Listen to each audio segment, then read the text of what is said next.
Assalamualaikum warahmatullahi wabarakatuh. Perkenalkan, nama saya Tika Al-Fajri dengan NPM A1A020055, Program Studi Pendidikan Bahasa Indonesia, Fakultas Keguruan dan Ilmu Pendidikan, Universitas Bengkulu.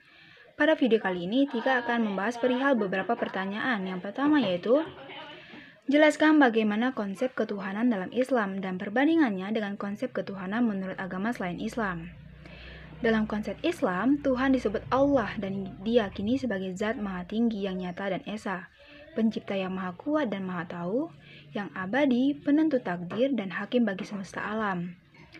Menurut Al-Quran, terdapat 99 nama Allah, yaitu Asmaul Husna yang artinya nama-nama yang paling baik, yang mengingatkan setiap sifat-sifat Tuhan yang berbeda. Semua nama tersebut mengacu pada Allah, nama Tuhan maha tinggi dan maha luas. Sedangkan pada agama lain seperti Kristen misalnya, Allah itu esa yang merujuk kepada kualitatif. Sementara kata Allah bukanlah nama oknum yang disembah melainkan gelar, karena kata Allah juga digunakan baik kepada sesembahan bangsa Israel dan non-Israel. Salah satu nama Allah dalam Alkitab adalah Yahweh.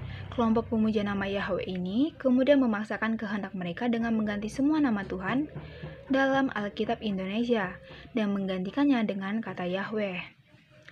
Pertanyaan yang kedua yaitu, jelaskan apakah istilah manusia dalam Al-Quran dan bagaimana fungsi dan kedudukan manusia dalam Islam. Manusia sebagai makhluk hidup termasuk yang dijelaskan di dalam Al-Quran sebagai makhluk ciptaan Allah. Al-Quran menyebutkan bahwa manusia mempunyai 3 istilah nama, yaitu insan, basyar, dan bani Adam atau zuriat Adam. Yang pertama yaitu insan. Dalam Al-Quran, istilah yang digunakan untuk menyebut makhluk yang bernama manusia ini adalah insan atau al-nas. Insan atau ins atau unas atau al-nas sering diartikan sebagai jinak, harmonis, dan tampak. Yang kedua yaitu basyar. Istilah basyar berarti penampakan sesuatu secara baik dan indah. Manusia disebut basyar karena kulitnya tampak jelas. Yang ketiga yaitu Bani Adam. Istilah Bani Adam menunjukkan bahwa seluruh manusia adalah anak dari manusia ciptaan Allah yang pertama yaitu Adam.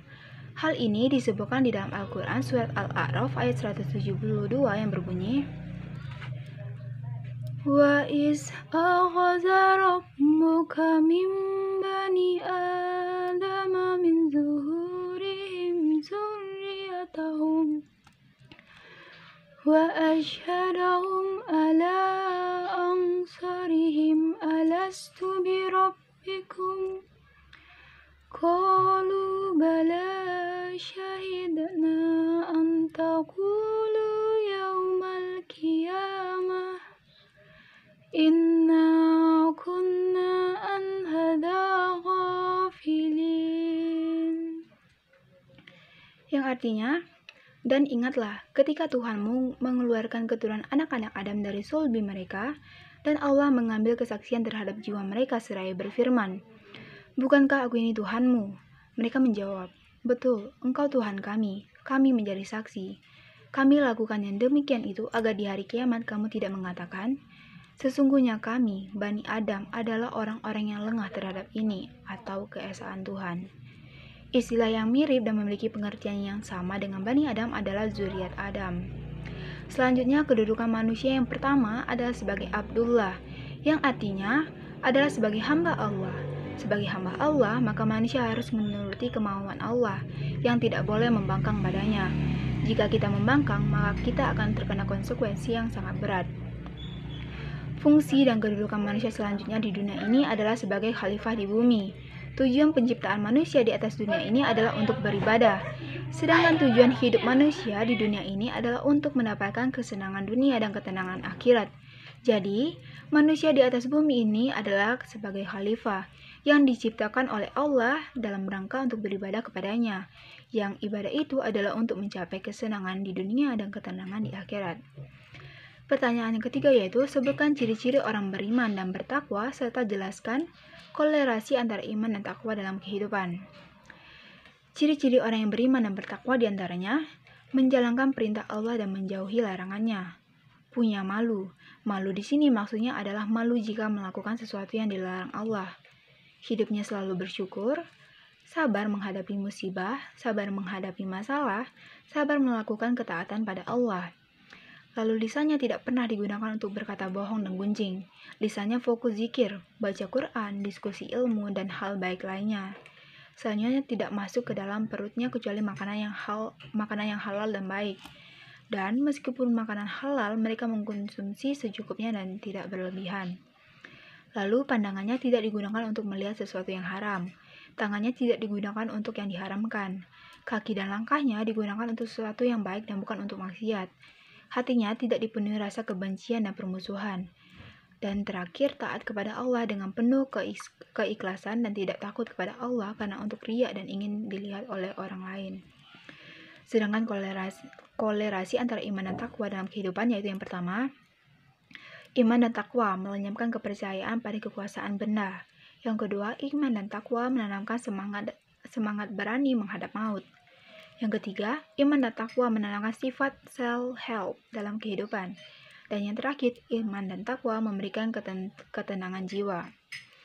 Pertanyaan yang keempat yaitu, bagaimana pandangan saudara terhadap ISIS?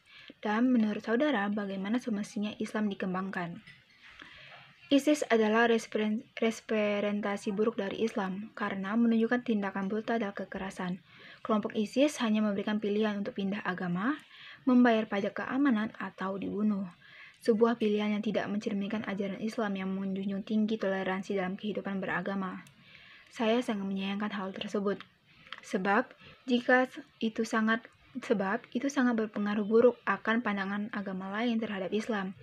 Dan semestinya Islam dikembangkan dengan cara yang lebih baik, dengan lemah lembut dan tanpa adanya pemaksaan. Melalui Al-Quran dan hadis Nabi, bertujuan pada kehidupan yang jauh lebih sempurna, dan bahkan juga jauh berjangka panjang hingga tidak terbatas. Dan yang terakhir yaitu, sebutkan 4 sifat Nabi, dan bagaimanakah sifat-sifat tersebut akan mempengaruhi sifat saudara dalam menjalani hidup saudara.